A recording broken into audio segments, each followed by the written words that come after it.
If you're young here tonight and you see an old person, I know you don't think that that's you in the future.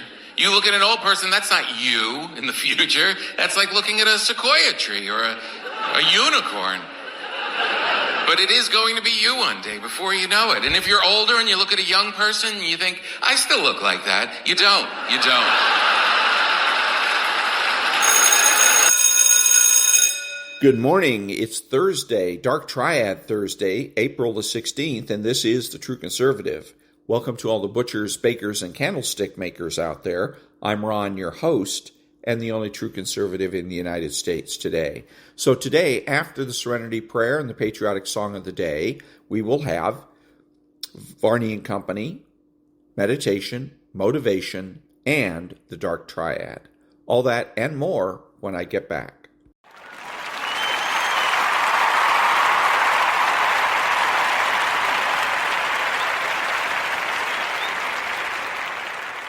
God grant me the serenity to accept the things I should not change, the courage to change the things I should, and the wisdom to know the difference. Amen.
Thank you. Now, Stu Varney. Get up now, Stu. Take it away. Good morning, Maria. Good morning, everyone. Today, the president heads to Las Vegas. He'll be touting the benefits of no tax on tips. He's pivoting to domestic policy. His tax cuts are kicking in. The refunds are flowing. He wants voters to know about it before the midterms. Important talks today between Israel and Lebanon. Reportedly, they're working towards a ceasefire. That would help negotiations between the U.S. and Iran. Earlier this morning, at the Pentagon briefing, Secretary Hegseth laid into the media. He called some of their war coverage garbage. He said it's hard to figure out which side they're on. On the stock market, which has been making a series of record highs, here we go, look at them now, there is some optimism. I think there's a lot of optimism about an end to the war. The Dow this morning up over 100 points at the opening bell, S&P up just a little bit, and NASDAQ up about 40 points. Oil, it's holding well below $100 a barrel. You're looking at 92.17 as of right now. Gas continues its very slow decline in price. Regular's down to an average of 4.09. In California, you're still paying $5.86 for regular. Diesel slowly moving lower, $5.61 right now. That's 2 cents lower than Wednesday. Little change for the 10-year Treasury yield, coming in at 4.28, and the 2-year, last time I checked, it was 3.75. It's 3.76. On the show today, the disturbing rise in anti-Israel sentiment among voters and Congress. A large and growing bloc of Democrats voted against a new aid package for Israel. 40 Democrats said no to the Israeli purchase of bulldozers to clear the rubble in Gaza. New York Governor Hochul on board with Mayor Mandami's Tax the Rich program. The governor supports what's called a pied-à-terre tax on second homes valued at $5 million or more. Now we're going to bring you the latest on Live Golf. Brett Baer reports that the Saudis will wind down their support for Live. They've already sunk billions into it and are running out of patience. It will be finished by the end of this year. It is Thursday, April 16th, and yes, we'll be watching that extraordinary rebound for the stock market. The S&P, the NASDAQ, they're all in record territory, even though there's a war on and gas is still at $4 a gallon. Whoa, stay there and watch your money grow. Varney and Company is about to begin. And that was Stuart Varney. Nonprofit News Now. Back in a minute.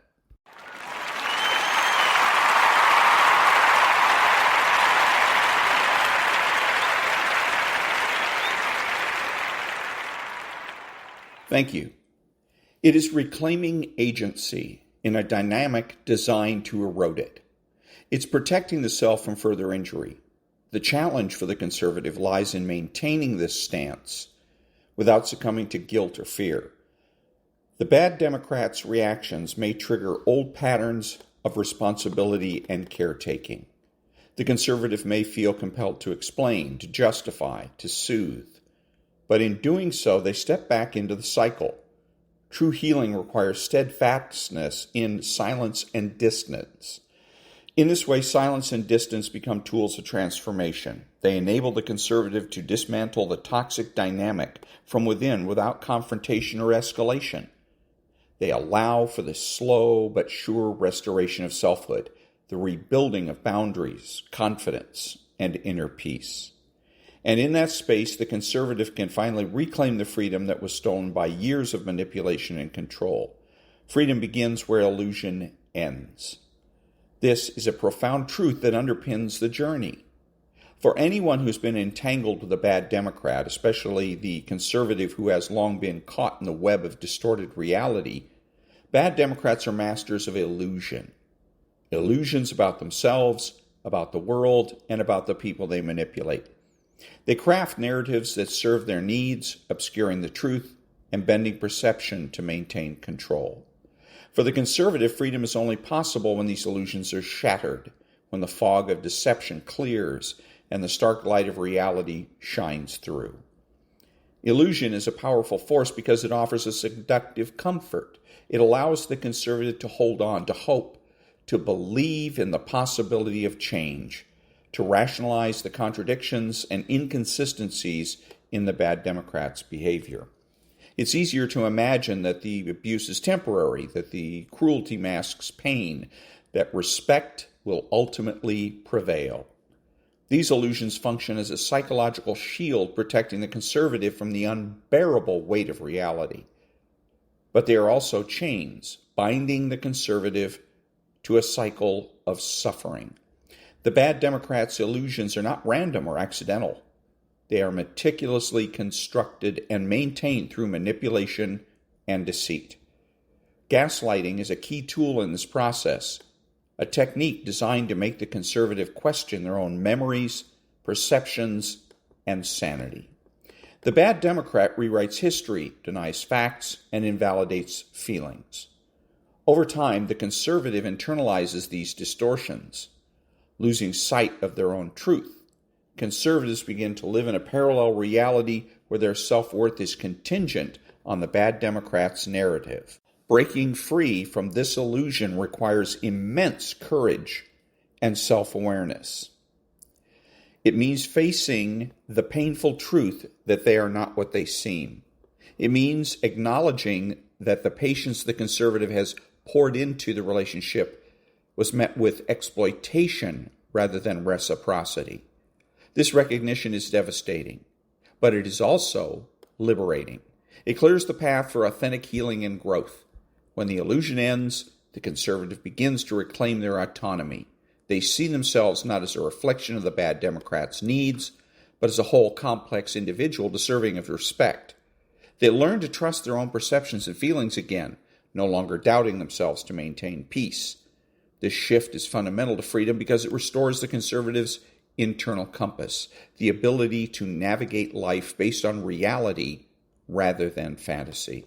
Freedom also involves reclaiming boundaries that were eroded or ignored. Bad Democrats thrive on boundary violations. They push, manipulate, and overstep limits because they believe the world owes them compliance. The conservative, in breaking free, learns to set and enforce boundaries with firmness and clarity. These boundaries are not walls, but guardrails. They protect the conservative's well-being while allowing genuine connection with others who respect and value them. Another dimension of freedom is the release from emotional dependence on the bad Democrat. Conservatives often find themselves emotionally entangled, feeling responsible for the bad Democrats' feelings and outcomes. This codependence perpetuates the cycle of manipulation. Freedom means disentangling these emotional bonds. Back in a minute.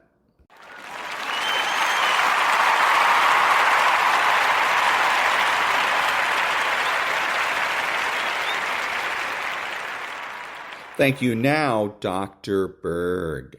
What would happen if you stopped eating for 72 hours, 3 days, out of all the things you can do for your health? Prolonged fasting is at the very top of your list. The feeling you're going to get from it is almost euphoric, a state of bliss. A lot of people do it to increase their spirituality and their mental state. Prolonged fasting is the only way to achieve deep cleaning, turning junk in your body to new cells. The other thing that I really like about prolonged fasting is that you're using fasting for exercising willpower. Willpower is the ability to remain in control of your body. I mean, think about an average person. Their whole life, they're not in the driver's seat with their food. When you actually say no to your body and you really start fasting, despite the smell of food, despite all the visual foods, your ability to say no gives you incredible power. This makes it easy to strengthen this willpower and stick with it a little bit longer than you normally would. Let's shift gears to cancer for a second. Just think about the biggest risk factor for cancer.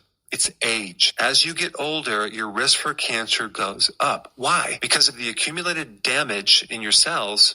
Plus, as you age, you get more inflammation. You get less oxygen. Cancer tends to grow into areas of inflammation and low oxygen. Fasting is the most potent thing to reduce inflammation. There is some data to show that cancer cells can live on sugar, certain amino acids, as well as ketones, but not the ketones that come from fasting. Ketones are not just about an alternative fuel. They help your brain. Your brain prefers them. Ketones activate genes that extend your life. If you do regular prolonged fasting, I really believe that you can totally prevent getting cancer. This is why I recommend doing a 72-hour fast every single month. Prolonged fasting will also take insulin and really bring that way down. If we can keep that hormone low, your body can't grow a tumor.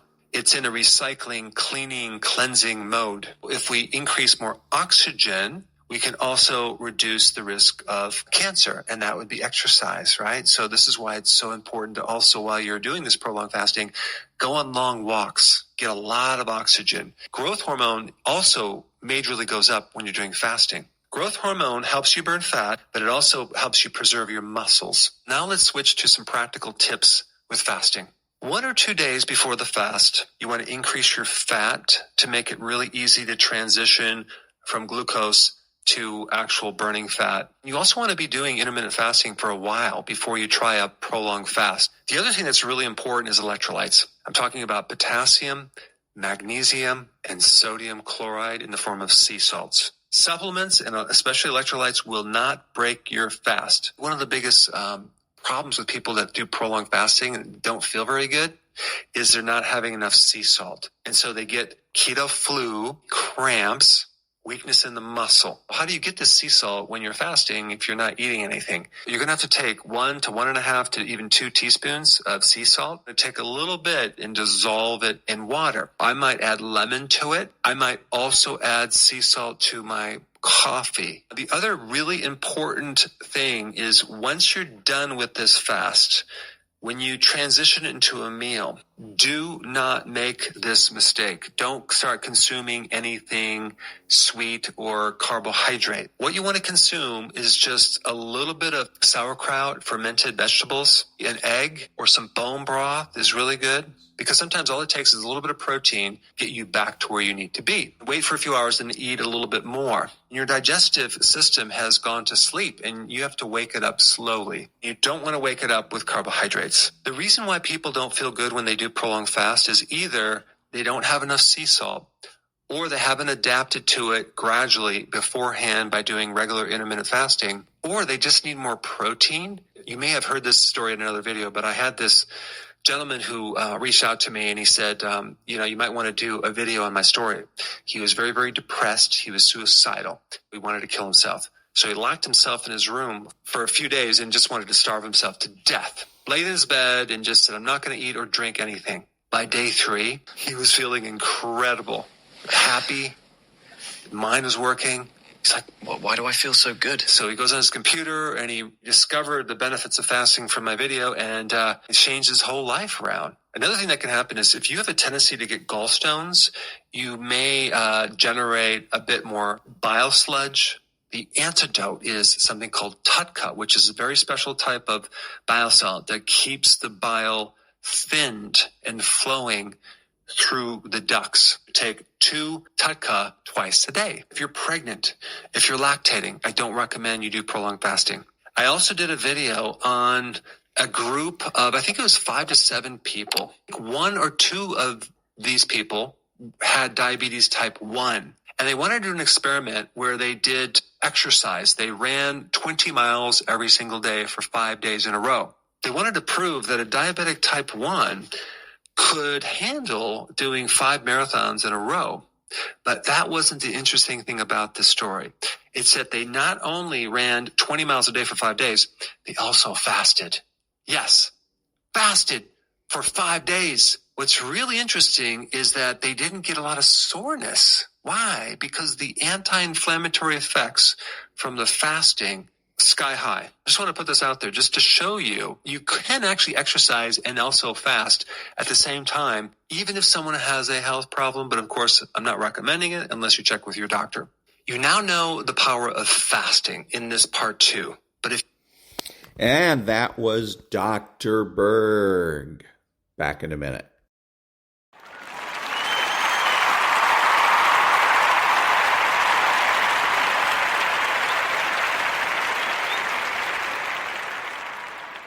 Thank you. Now, motivation. The discipline. It's uncomfortable to wake up early. Good. Wake up early. That's what we're doing. Wake up early and do something physical. Work out, lift, sprint, run, pull-ups, push-ups, dips, rope climbs, swim, surf. Wake up and freaking get after it. Do you actually want to do this or not? Do you actually want to do this or not? Because if you actually want to do it, what's going to stop you? Nothing. And if you don't really want to do it, what's going to stop you? Just about anything that comes up. Just about any obstacle that gets in your way becomes an excuse. It becomes a reason. It becomes a rationale for not proceeding down that path. For all y'all out there making excuses, all y'all out there got good reasons for why you can't go to work. Doggone it, get up and grind. Get your butt up and find the strength to do what you're supposed to do. Does it require more money? Go put a plan together to make more money. Does it require the network? Then find those people. Don't whine about something that you can work about. Use your energy on coming up with a master plan. The reason why you haven't been successful is because, yeah, you bought the equipment, but the problem is you didn't buy your value system. So you can buy all this stuff you want, but until your value system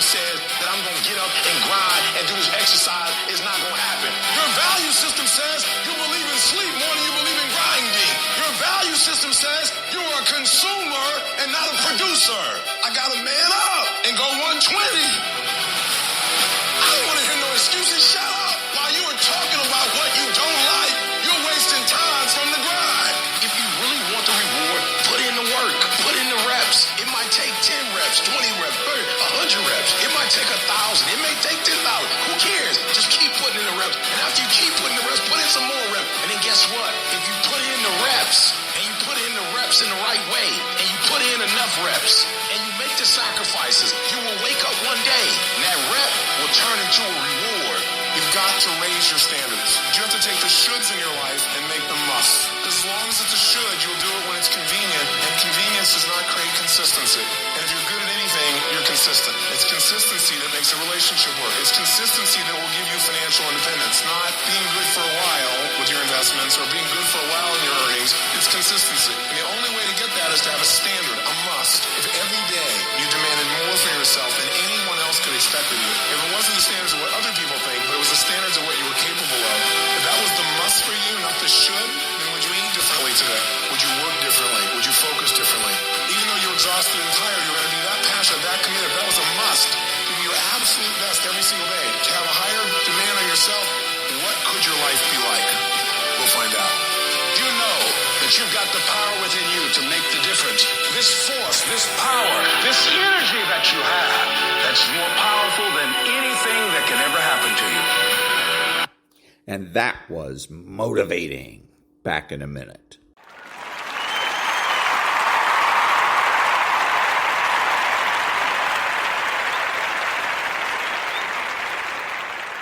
Thank you. Now, meditation. Tonight, you don't need to hold yourself together. Not your thoughts. Not your emotions. Not even your sense of control. All day long, your body has been carrying you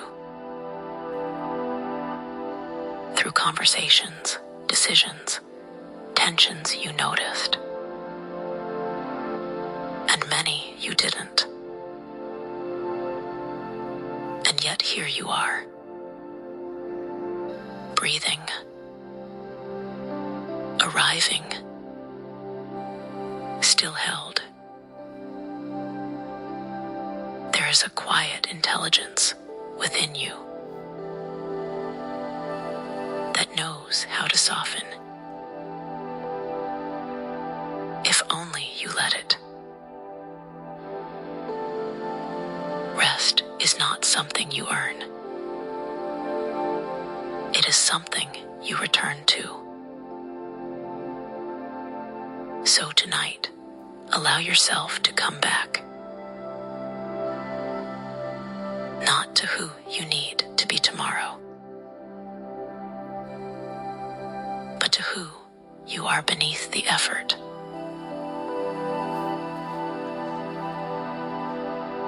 Notice how often you are trying, even now. Trying to relax. Trying to do this right. Trying to quiet your mind.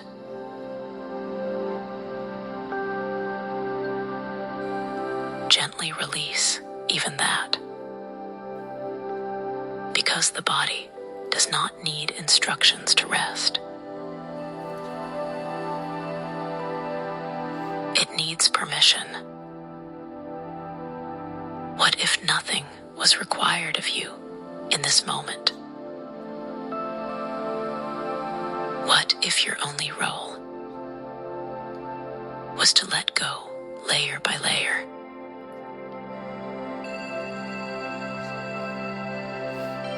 Like ice melting into water. Like a tide slowly receding from the shore. You are not forcing rest.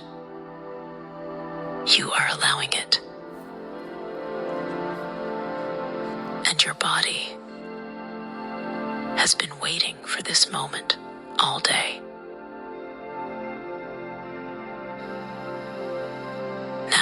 bring your awareness gently into your body. Feel the surface beneath you.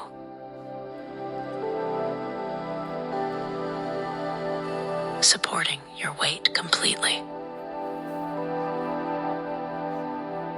There is nothing you need to hold up. Let your breath be natural.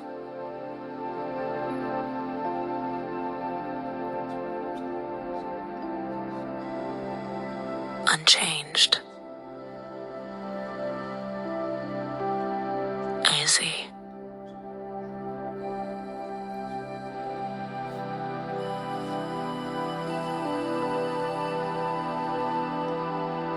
And with each exhale, feel yourself sinking just a little deeper. Not collapsing, but being received.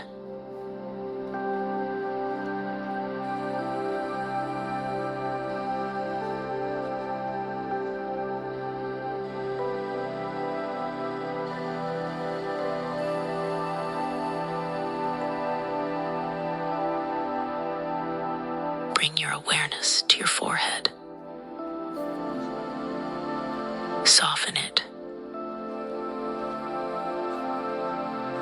as if warm water is being poured over it.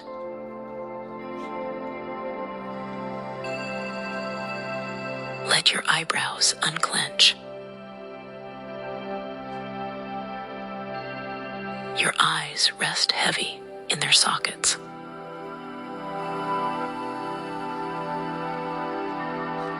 Your jaw unclenches.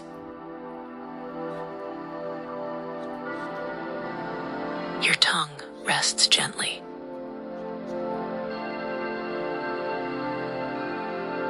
Now let that softness flow down into your neck.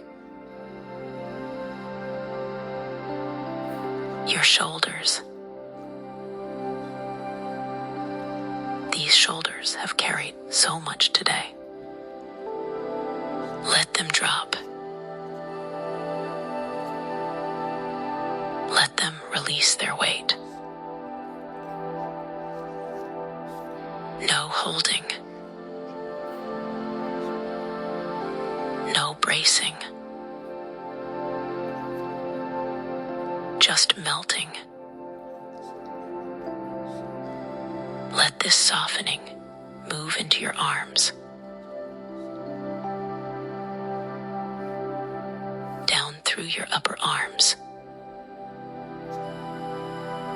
Your elbows. Your forearms. All the way into your hands. Feel your fingers gently uncurling. Resting effortlessly.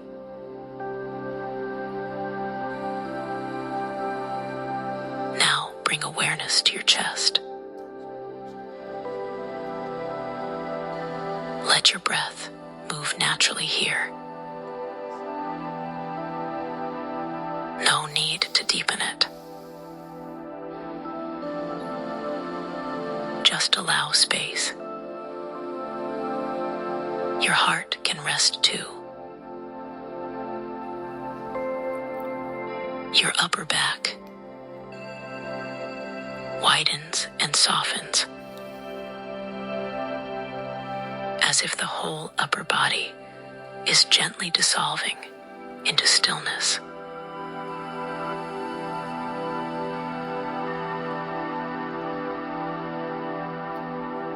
Now bring your awareness to your belly. Let it soften completely. No holding. No pulling in. Just natural. Easy. Let that softness move into your hips. Heavy. supported. Your thighs release. Your knees soften. Feel the relaxation flowing down your calves, into your ankles, and finally your feet. Let your feet be completely at rest. Nothing to do. Nowhere to go. Your entire body melting into the surface beneath you.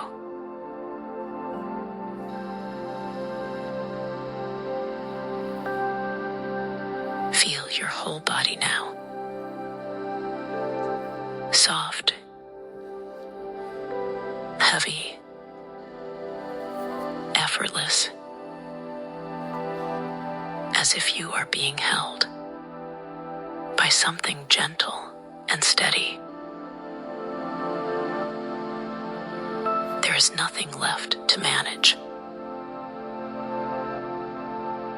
Nothing left to solve tonight.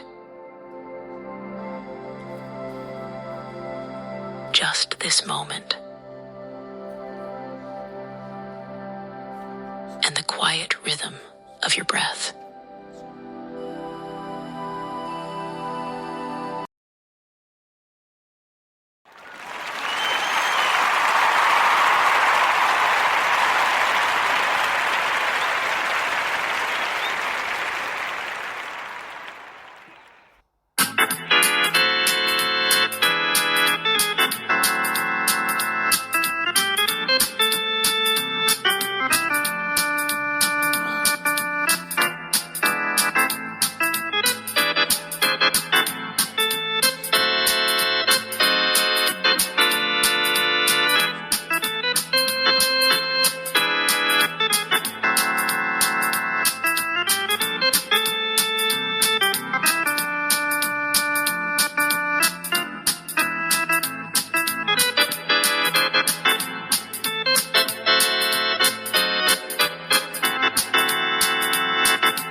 Thank you. Now, psychopathy.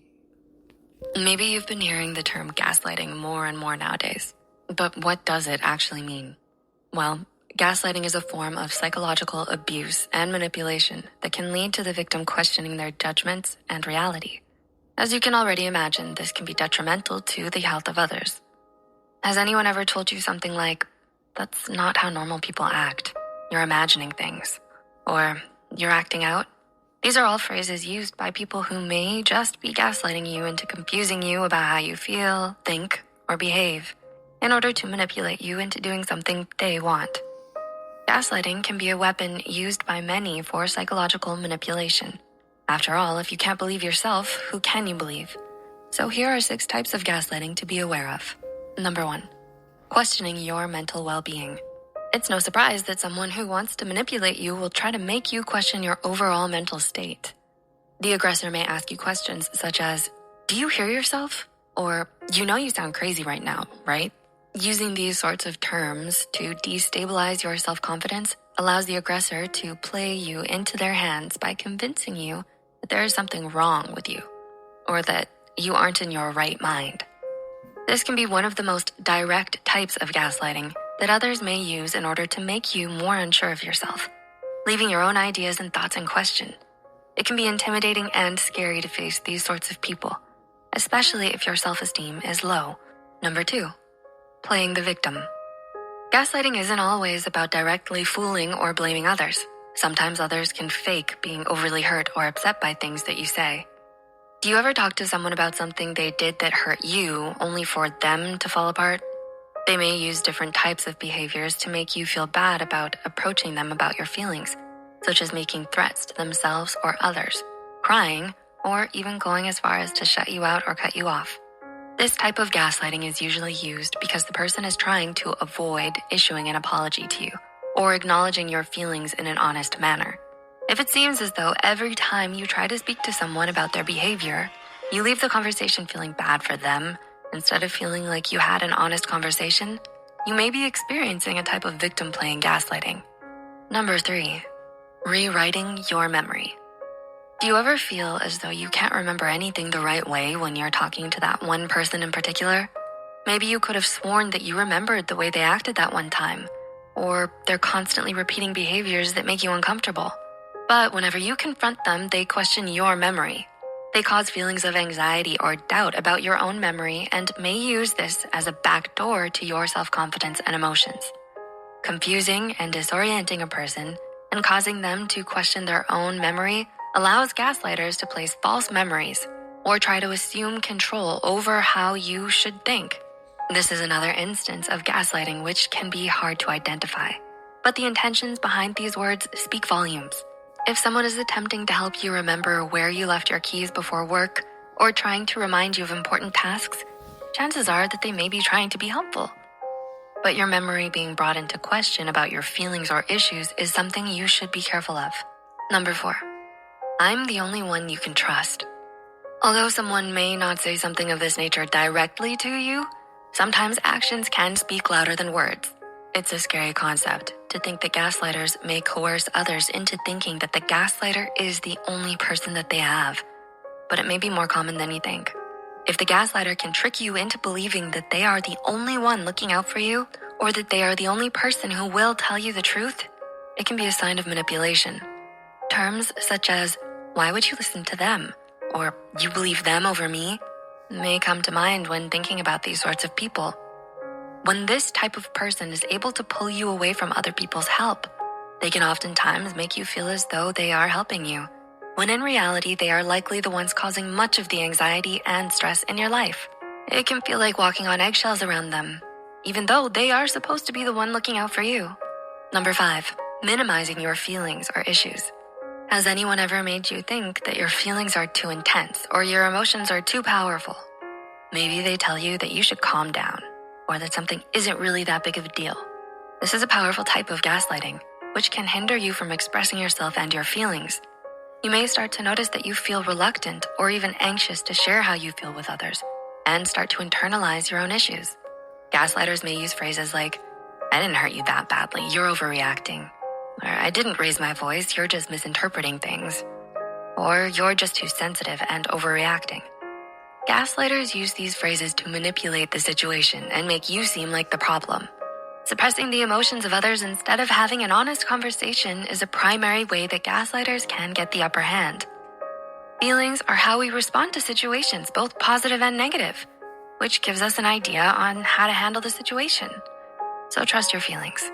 And number 6, redirecting blame onto you. Does blame always get pushed back onto you? Maybe you feel like, with this person you're constantly messing up all the time, no matter what you do or how much you try to fix it. Shifting and fabricating blame can be a powerful strategy for gaslighters to help themselves feel as though they aren't to blame and maintain control over others. Learning to respect your own self and be emotionally aware of when you didn't do something wrong can help with this type of gaslighting. Being able to have open conversations and talk about why a problem came up versus knowing when someone is grasping at straws just to put you down can help shield you from these accusations. And that was a little psychopathy. Back in a minute.